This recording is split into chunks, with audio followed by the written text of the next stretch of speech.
A retired senior vice president of corporate communication for a $22 billion telecommunications company, John A. Koten has had a distinguished career in public relations.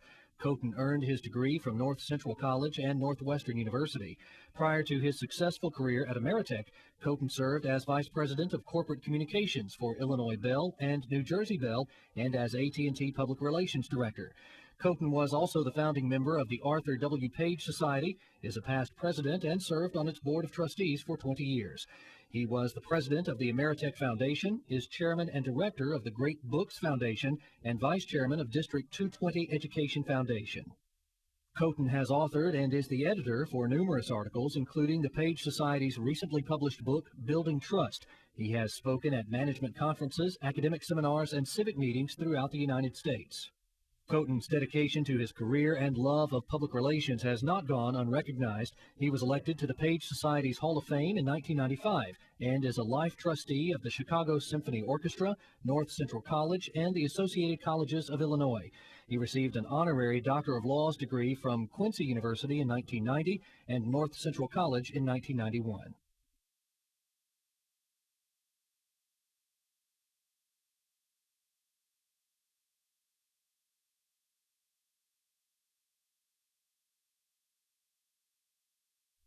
Leadership in public relations is a very broad subject, and it covers many different aspects of the public relations.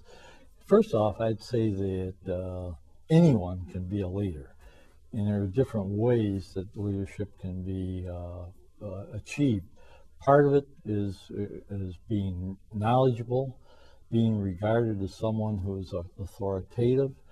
And if you have these kind of attributes to you and people look to you, that leadership comes to you naturally.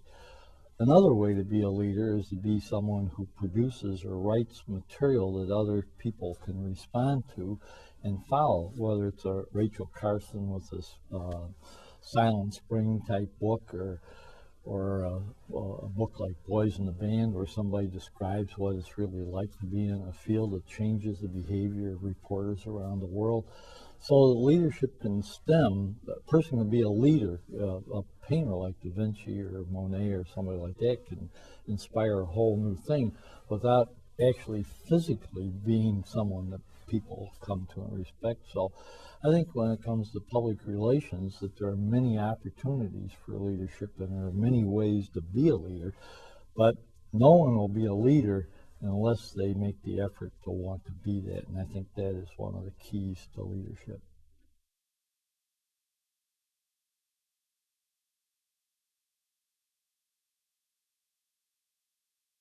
Well, knowledge is, to me, one of the key factors. Being articulate is another important factor. The ability to motivate others to do something one way or the other. These are critical factors that involve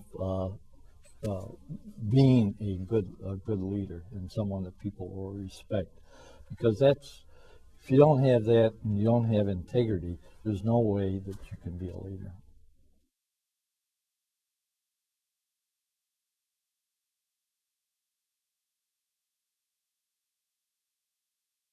People as peers and people that worked in the groups that I was involved with was important. I may have been regarded as someone who was innovative, creative, came up with ideas, had a lot of solutions for problems when they were presented. But when it really got right down to it, having great people was the key to any success that I might have achieved.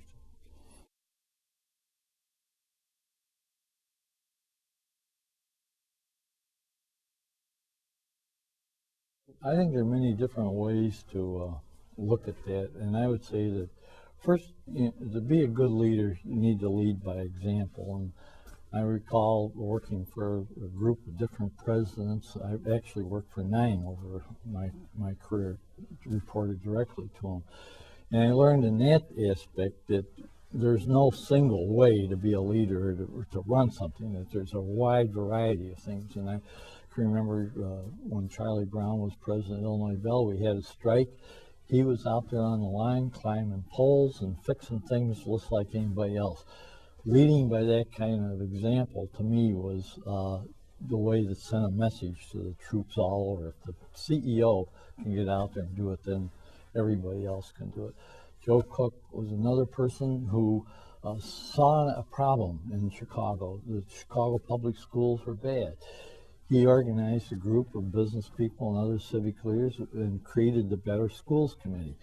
I was his assistant at the time. He appointed me the executive director of the Better Schools Committee, and we actually went out and won a referendum to increase the amount of money for public schools.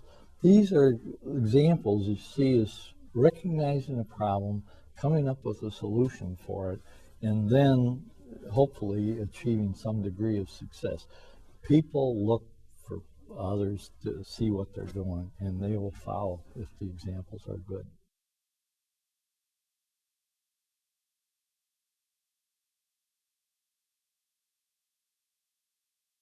Well, I would take two different types of examples. One would be Scott Cutlip, who wrote the definitive book on public relations, which is still 30 years or 40 years later, the best book that's ever been written. Now that's a form of leadership, to be able to create something that people years and years later keep following and use as an example. But my own personal hero would be Arthur Page, for example, who was the first person in the public relations field to hold the title of Vice President of Public Relations, and he was for AT&T. In that role, he was able to significantly influence the American Telephone and Telegraph Company, which at the time was the largest company in the United States. And because he was so effective at doing that, other corporations around the United States sought him out personally to come and talk to their companies and to their boards of directors about what they should do when they encountered various things. Now, to me, that's about as good an example of leadership as one could find.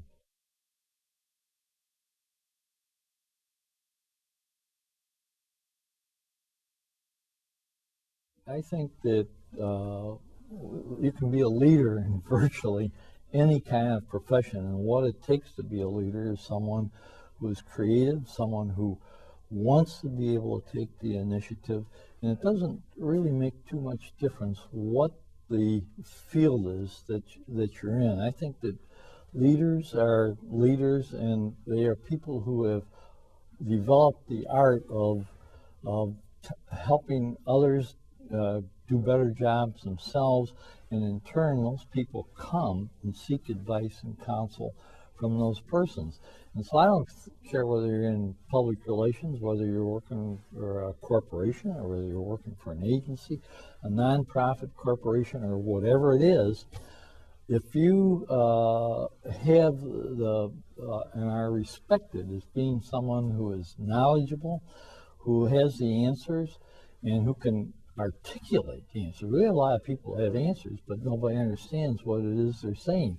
But if you can either write or speak well and get people to understand what it is you're solving, or what problem you're solving or helping them with, you're going to be an increasing source of inspiration to others.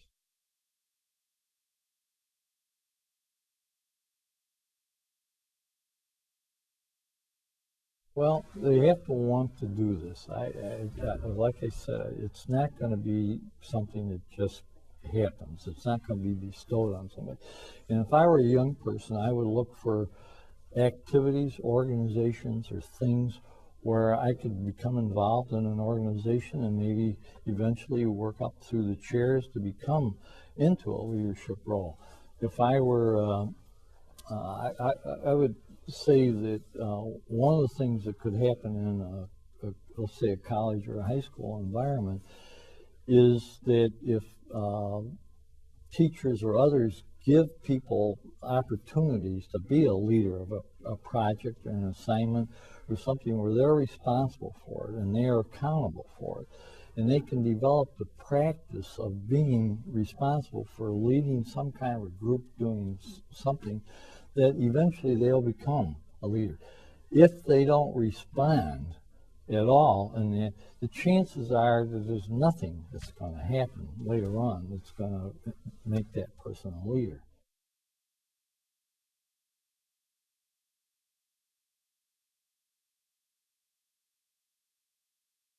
I think that leadership is a skill that is acquired by being a leader, and that can start out, and I'd say like in my own case, I was a Cub Scout, and I made a dinner. And then when I was in the Boy Scout, I was troop leader, and then one thing led to another, and I was president of class in high school and college, etc. And at each stage of the game, you learn a few things and how people behave and respond in different types of situations. And so I believe that anyone, I mean, I'm a perfect example. If anyone can actually become a leader if they're willing to work hard at it. It just doesn't come because you're anointed. It becomes because others, if you don't have followers, you're not a leader. That's about as simple as I could say it.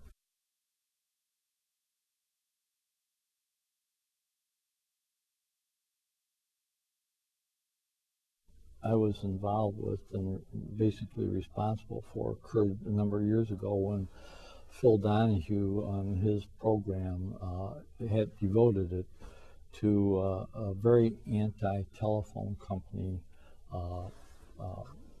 tirade about the rates being high, being restrictive. The company was uncompetitive and was really gouging customers. And a full hour, Phil Donahue at the time was the Oprah Winfrey of today. And his show every day was listened to by millions of people around the country. It was a syndicated television program, so it wasn't broadcast every place at the same time. I did not see the original cast, but within an hour after he'd been on, there was a troop of people that came into my office and said, "Do you know what Phil Donahue just said to our company?" About our company, and he was actually talking about the Bell system at large. It wasn't just strictly only Bell. And I said no, and so fortunately somebody had actually recorded it. I didn't see the visual, but I heard all the complaints were on. So the answer said that, in my opinion, was that we have to do something right away and respond to that right away. Well, naturally, everybody's aghast. Well, you can't do that. You don't attack somebody who buys ink by the gallon, and this sort of thing, and they've got a TV, people got control of everything. I said, no, we have to get equal time on that. Well, to make a long story short, within a week, we were able to do that, and we had, at the time, the most articulate and genuine president, a fellow by the name of Chuck Marshall, who was absolutely terrific. He went on the show. Phil Donahue, was a lot of negotiation went on to get this to happen. It wasn't just a very easy thing to do. But the upshot was, the fact is that, and we did this with 60 Minutes and other programs as well. This is the first one that came to my mind. But the upshot of it was that we were on. Marshall did such a terrific job that people were calling in from all over about saying, thank God somebody spoke up for the telephone company. Well, the advantage from our standpoint, because the program was syndicated and broadcast in different, we were able to run advertisements in every community when the show was going to appear. Don't watch Chuck Marshall on the Phil Donahue show. The other program didn't get nearly the visibility that we did, and as a result of this, we carried the day in a number of states in the Commerce Commissions, and we also did in Congress. But it's too long a story to tell you. But response, quick, not being afraid when somebody attacks you in the public eye, to come right back and deal with it is my best quick story for you. I could tell you some others, but that's the first one that appeared to me for a special reason.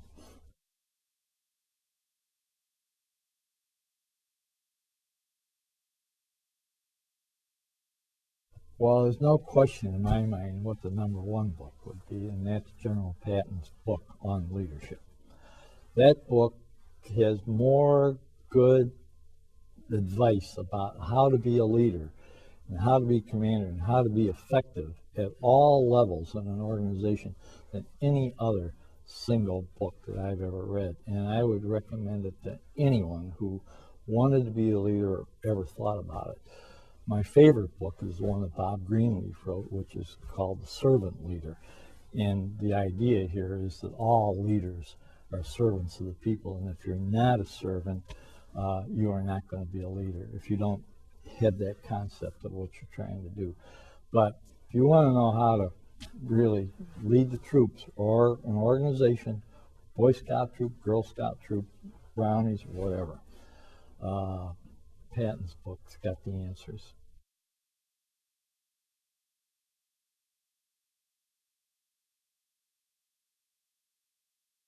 Acceptance is a major one. Is that public relations is still not accepted by everyone as a legitimate profession. Public relations people do this to themselves when they call what they do as PR. PR is a pejorative term. It's associated with spin. It's associated with exaggeration, associated with stunts, promotions of one kind or another.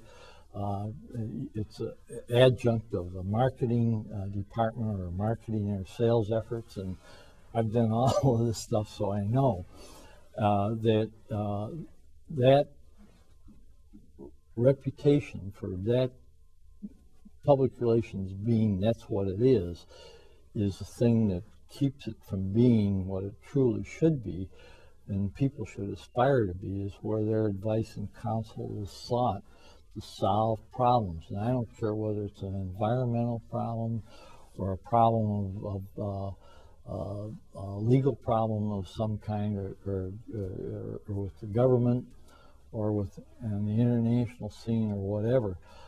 Good public relations people and people who are knowledgeable and have a breadth of knowledge and experience should be looked upon as advisors and counselors as to how do we solve this problem, what's the best way to do it, how can we communicate or what our position is, and how do we understand better what the opposition, if there is opposition in this case, or customers who don't like us, what are the problems? The public relations person at that point becomes the intersection between information coming in, delivering it, and sending information out to.